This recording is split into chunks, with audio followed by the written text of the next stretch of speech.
Assalamualaikum warahmatullahi wabarakatuh. Saya Meira. Di sini saya akan melanjutkan membaca buku Seni Berbicara Kepada Siapa Saja, Kapan Saja, di Mana Saja, karya Larry King, Bill Gilbert, edisi revisi bab ke-12 dari buku ini. Bab ini merupakan bab terakhir dari buku ini. Bagi kalian yang ingin memberikan saran atau merekomendasikan buku untuk saya baca, kalian bisa tulis di kolom komentar. Terima kasih. Bab 12. Masa depan pembicaraan. Masa depan bukan seperti dulu. Saya memimpin diskusi panel di New Orleans pada Mei 1994 tentang suatu yang begitu sering kita dengar dalam tahun 1990-an, Information Superhighway. Panel yang disponsori oleh New Bright New World Inc. di Herndon, Virginia, di dekat Washington itu benar-benar merupakan peristiwa menarik. Sebagai pembicara, New Bright menarik perhatian para eksekutif perusahaan-perusahaan terkemuka dalam bidang ini. Diskusi mereka membekaskan satu perkiraan mendalam sementara pesawat saya bertolak menuju Washington. Masa depan bukan lagi seperti biasanya. Itu tidak dimaksudkan sebagai kalimat manis atau permainan kata-kata yang pandai. Kesimpulan itu akan Anda peroleh seandainya Anda ikut duduk di samping saya dan mendengarkan para eksekutif yang merupakan pakar mengenai cara kita berkomunikasi sekarang ini, cara yang kita lakukan di masa datang, dan berbagai perubahan fundamental yang dibawa ke dalam kehidupan kita. Seperti ditunjukkan oleh para pakar tersebut, Information Superhighway sudah hadir. Sekarang kita hanya menambah jalur kita, sudah punya pagar, mesin fax, dan telepon seluler, video cassette recorder, mesin penjawab, pesan suara, komputer genggam, dan papan buletin elektronis. 10 tahun lagi, peralatan komunikasi akan jauh lebih banyak lagi. Apakah berbicara akan ketinggalan zaman?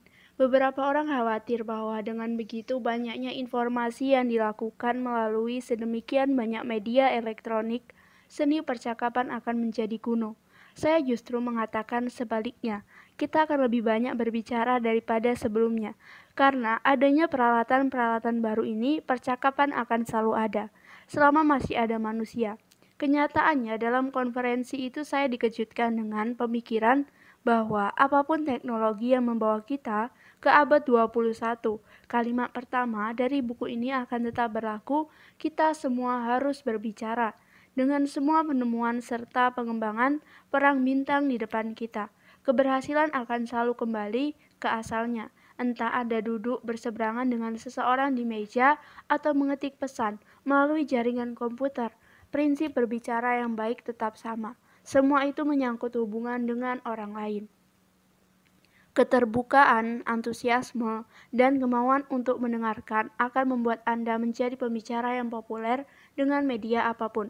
Selain itu, entah Anda berbicara pada 12 orang di balai kota atau memberikan telekonferensi melalui satelit, semua itu sama-sama tertuju pada sekelompok orang. Persiapan, mengenali audiens, dan membuatnya sederhana akan selalu membuat Anda menjadi pembicara yang sukses. Kata akhir, begitu selesai menulis buku ini, saya justru merasa lebih yakin daripada ketika saya memulainya, bahwa masih banyak yang dapat diberikan oleh buku ini kepada Anda. Bagaimana saya tahu? Karena buku ini sudah terbukti membantu saya. Menuliskannya telah mengingatkan saya pada berbagai gagasan dan teknik yang ada kalanya cenderung kita lupakan, karena kita begitu terburu-buru dalam mengarungi hari-hari sibuk kita. Dalam bab 10, saya telah menyebut Shirley Povich dari Washington Post. Ia menjadi salah satu wartawan Amerika yang paling dihormati karena mengikuti keyakinan sendiri, kisah-kisah tak pernah menceritakan hal-hal yang tak dapat ditulis dengan lebih baik. Itu berlaku juga dalam pembicaraan. Betapapun banyaknya yang kita ketahui, kita dapat terus memperbaiki cara kita berbicara, meraih keberhasilan, dan semakin percaya diri seiring dengan perbaikan itu.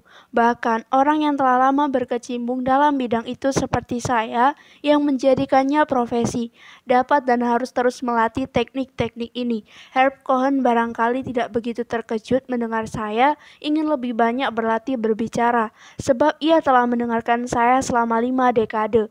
Tetapi ia pasti berterima kasih akan satu hal. Saya tidak memberikan laporan lengkap lagi tentang pertandingan bisbol yang saya lihat. Itu butuh lebih dari 3 jam. Satu hal yang saya harap Anda peroleh dari buku ini adalah sikap terhadap pembicara. Sikap terhadap pembicaraan. Berbicara hendaknya tidak menjadi tantangan atau kewajiban berat, atau sekedar cara untuk mengisi waktu. Berbicara adalah penemuan terbesar manusia. Dengan cara itulah kita dapat saling berhubungan, dan bicara menjadi salah satu kenikmatan hidup. Anggaplah setiap percakapan sebagai sebuah kesempatan, bagaimanapun kemampuan Anda sebagai pembicara. Ingatlah bahwa jika Anda merasa tidak ahli berbicara, yakinlah bahwa Anda dapat menjadi ahli. Jika Anda sudah merasa pandai berbicara, Anda dapat melakukannya dengan lebih baik. Teruslah berbicara. Saya akan membacakan kesimpulan dari tiap bab yang ada di buku ini. Yang pertama, saya akan membacakan kesimpulan dari bab 1. Bab 1 ini mengenai berbicara satu lawan satu. Bab ini membahas tentang dasar-dasar percakapan yang berhasil. Terdapat 4 poin inti, yaitu pertama, kejujuran merupakan hal yang sangat penting dalam berbicara. Anda harus jujur kepada orang-orang yang Anda ajak bicara. Kedua, sikap yang benar, kemauan untuk berbicara. Setelah adanya kemauan, Anda harus melatih kemampuan Anda untuk berbicara. Bisa dengan cara membaca buku-buku, melihat video-video, atau berlatih bicara di depan cermin. Ketiga, minat terhadap orang lain. Anda dapat melakukannya dengan menaruh perhatian terhadap lawan bicara. Melakukannya yaitu dengan cara kontak mata, menghargai mereka. Dan yang terakhir, keempat, keterbukaan terhadap diri sendiri. Perlakukan orang lain sebagaimana Anda ingin mereka memperlakukan Anda. Maksudnya, Anda harus seterbuka dan sejujur teman bicara Anda. Kesimpulan dari bab kedua, memecah kebekuan. Bab ini membahas tentang bagaimana cara berbicara dengan orang asing. Orang yang Anda ajak bicara akan semakin menikmati percakapan jika mereka tahu bahwa Anda menikmatinya juga. Bagaimana cara menikmati percakapan? Pertama, Anda bisa lakukan adalah membuka percakapan. Membuka percakapan bisa dimulai dengan membahas cuaca atau anak-anak atau peliharaan mereka. Jika mulai berbicara, hindari pertanyaan ya atau tidak. Kalian harus membuat pertanyaan yang menghasilkan jawaban yang bukan iya atau tidak, dan selanjutnya mendengarkan. Merupakan hal yang sangat penting dalam suatu percakapan. Jika Anda tidak mendengarkan orang dengan lebih baik, Anda tidak dapat mengharapkan mereka mendengarkan Anda dengan lebih baik juga. Setelah itu, bahasa tubuh. Sama halnya dengan bahasa lisan, bahasa tubuh adalah bagian alami dari percakapan dan komunikasi. Jika terjadi secara alami, bahasa tubuh akan menjadi bentuk komunikasi yang sangat efektif. Jika dibuat-buat, akan tampak palsu. Dan yang terakhir, terdapat kontak mata. Buatlah kontak mata dengan lawan bicara Anda untuk menekankan bahwa Anda memperhatikan mereka. Simpulan dari bab 3, pembicaraan sosial. Yang pertama mengenai tips berbicara di berbagai situasi. Bisa di pesta koktail, makan malam, di pernikahan, atau di pemakaman. Tipsnya adalah jangan terpaku pada tempat yang sama dalam waktu yang lama. Yang kedua, mengenai bagaimana mengakhiri percakapan. Jika merasa benar-benar bosan atau ingin mengakhiri percakapan, bisa dilakukan dengan berkata, "Maaf, saya perlu ke kamar kecil," atau bisa menggunakan kalimat permisi yang lain, dan jangan meminta permisi secara tidak wajar. Berikutnya mengenai cara mengiring percakapan. Pertama yang harus dilakukan adalah pilih topik yang dapat melibatkan semua orang. Kedua, mintalah pendapat. Jangan hanya memikirkan pendapat Anda sendiri. Ketiga, bantulah orang yang paling pemalu dalam kelompok dengan cara meminta pendapatnya. Dengan itu, ia akan terlibat dalam percakapan.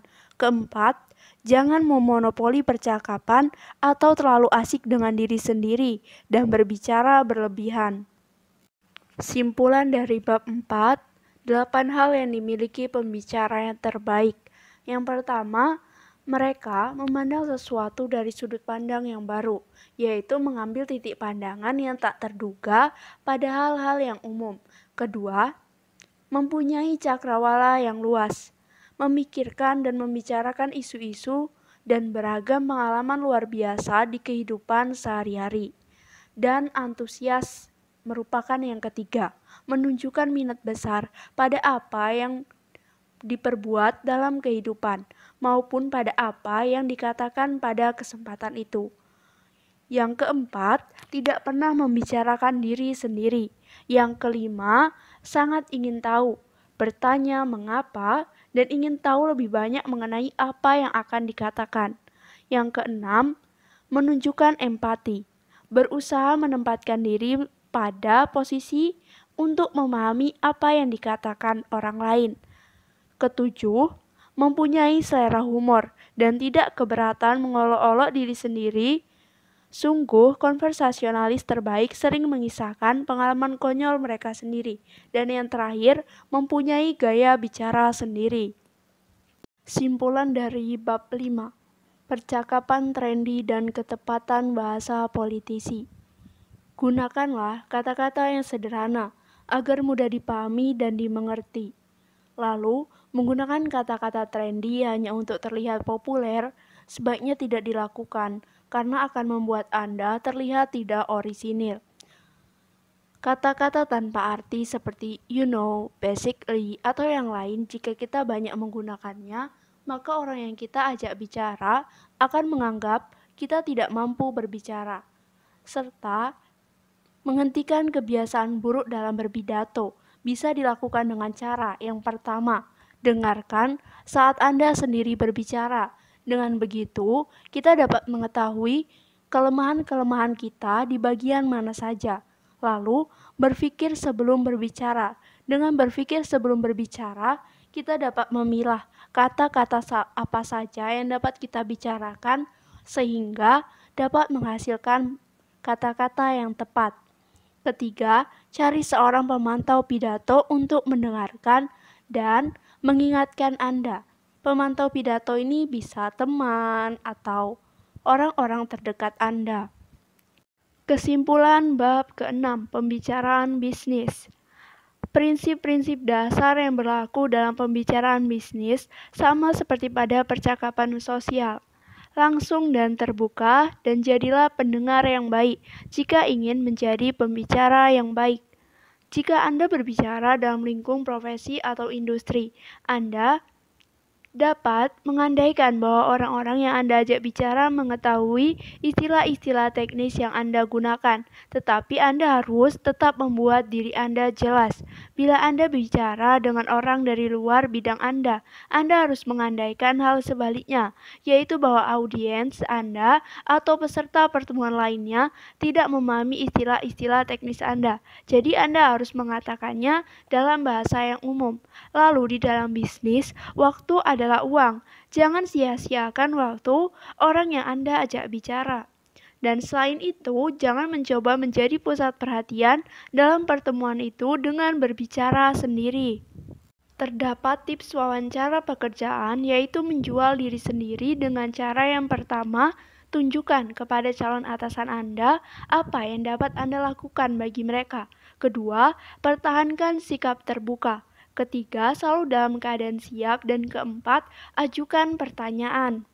Dan terdapat tips mengenai rapat. Yang harus dilakukan yaitu pertama, jangan menjatuhkan orang lain. Kedua, jangan berbicara tanpa persiapan. Dan yang ketiga, jangan takut menggunakan humor. Dan terdapat hal yang harus diperhatikan saat presentasi, yaitu apa yang Anda katakan, bagaimana Anda mengatakannya, dan bagaimana Anda mempertunjukkannya. Rangkuman bab ketujuh. Bab ketujuh ini mengenai tamu terbaik dan tamu terburuk. Tamu terbaik memiliki beberapa dasar, yaitu yang pertama, minat besar pada pekerjaannya. Yang kedua, kemampuan untuk menjelaskan secara gamblang sehingga yang mendengar tertarik dan ingin tahu lebih banyak. Lalu yang ketiga, mudah tersinggung. Yang keempat, memiliki selera humor, terutama terhadap diri sendiri. Untuk menjadi tamu terbaik, minimal memiliki 3 dari kriteria di atas. Lalu, ada tamu terburuk. Beberapa alasan yang menyebabkan seseorang menjadi tamu terburuk. Yang pertama, mengatakan hal yang sama berulang-ulang kali. Lalu, menjawab tiap pertanyaan dengan lelucon, yaitu orangnya selalu bercanda atau tidak bisa serius. Yang ketiga, terlalu fanatik terhadap suatu pendapat. Kesimpulan bab ke-8, blooper dan cara mengatasinya. Blooper atau kesleo lidah.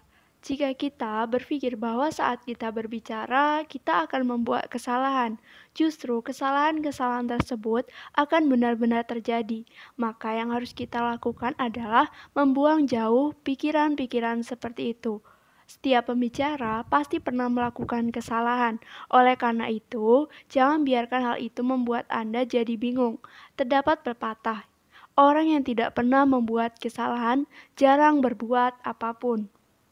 Simpulan bab 9, teknik berpidato. Berbicaralah mengenai hal yang Anda pahami, karena audiens akan bosan kalau mereka tahu lebih banyak daripada Anda. Dan karena Anda tidak yakin dengan pokok bahasan Anda bisa tidak yakin pula dalam sikap Anda. Terdapat tips berpidato, yaitu pertama, tatap audiens Anda. Kedua, pelajari pemenggalan kata dan perubahan suara yang ingin Anda gunakan. Lalu, berdiri tegak atau berdiri dengan nyaman. Dan Anda bisa menambahkan sedikit humor dalam pidato Anda. Dan yang terakhir, hindari kalimat-kalimat klise. Kesimpulan bab 10, mengenai pembicaraan publik. Yang harus dilakukan saat berbincang di publik, yang pertama, mengenali audiens Anda, lalu siap menghadapi penolakan, dan dapat berbicara secara ringkas atau tidak bertele-tele. Yang terakhir yaitu tidak berbicara dengan kata-kata murahan, rumit, dan tidak mudah dipahami. Lalu simpulan dari bab 11 mengenai teknik bertahan di radio dan TV, terdapat 5 tips, yaitu yang pertama, lakukan apa yang Anda rasa nyaman. 2. Ikutilah zaman. Ketiga, jangan berpikir negatif. Keempat, kembangkan unsur-unsur penting, yaitu suara, karena suara merupakan ciri khas dari setiap pembicara. Kedua, cara penyampaian. Dan yang ketiga, penampilan. Lalu terdapat kesimpulan dari bab ke-12. Bab 12 ini mengenai masa depan pembicaraan. Percakapan akan selalu ada selagi ada manusia. Dengan semakin majunya zaman, percakapan akan selalu ada. Dengan semua penemuan serta pengembangan keberhasilan, akan selalu kembali ke asalnya. Entah Anda duduk berseberangan dengan seseorang di meja atau mengetik pesan melalui jaringan komputer, prinsip berbicara yang baik akan tetap sama. Ini merupakan akhir dari buku ini. Saya berharap semoga setiap orang yang mendengarkan buku ini bisa mendapatkan banyak manfaat dari buku ini. Saya ingin mengucapkan terima kasih banyak untuk kalian semua yang telah mendengarkan audiobook dari channel YouTube ini. Saya mengharapkan dukungan dari kalian semua dengan cara subscribe YouTube ini, hidupkan lonceng notifikasi agar tidak ketinggalan setiap saya mengupload audiobook buku selanjutnya.